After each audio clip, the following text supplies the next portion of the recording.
जापानी लोग भारतीय लोगों को अपने घर क्यों नहीं बुलाते हैं? जापान में साल भर से ज्यादा समय से रह रहे एक भारतीय व्यक्ति ने जापान में एक अजीब बात देखी कि उसके जापानी मित्र विनम्र और मददगार थे, किंतु उसे कोई भी अपने घर नहीं बुलाता था, बल्कि एक कप चाय के लिए भी नहीं। हैरान और आहत होकर आखिरकार उसने एक जापानी मित्र से पूछा कि ऐसा क्यों है।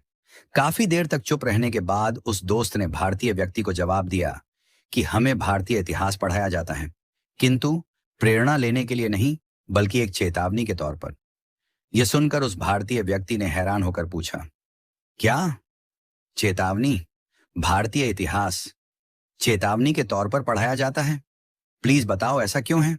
तब जापानी दोस्त ने उससे पूछा कि बताओ, कितने अंग्रेजों ने भारत पर राज किया था?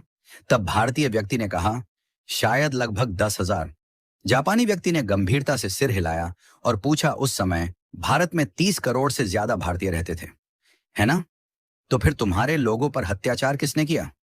उन्हें कोड़े मारने, यातना देने और गोली मारने के आदेशों का पालन किसने किया था? फिर उसने जोर देकर पूछा कि जब जनरल डायर ने जलियांवाला बाग में गोली चलाने का आदेश दिया, तो ट्रिगर किसने दबाया था?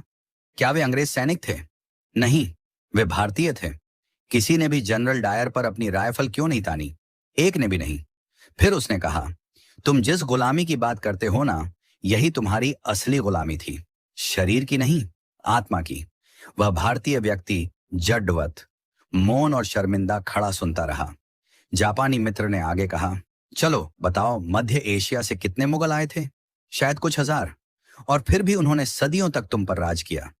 मुगलों ने अपने संख्या बल से भारत में शासन नहीं किया, बल्कि तुम्हारे अपने लोगों ने सिर झुकाकर मुगलों को सलाम किया, अपने लोगों से द्रोह किया और मुगलों की वफादारी की, या तो जिंदा रहने के लिए या फिर चांदी के सिक्कों के लिए।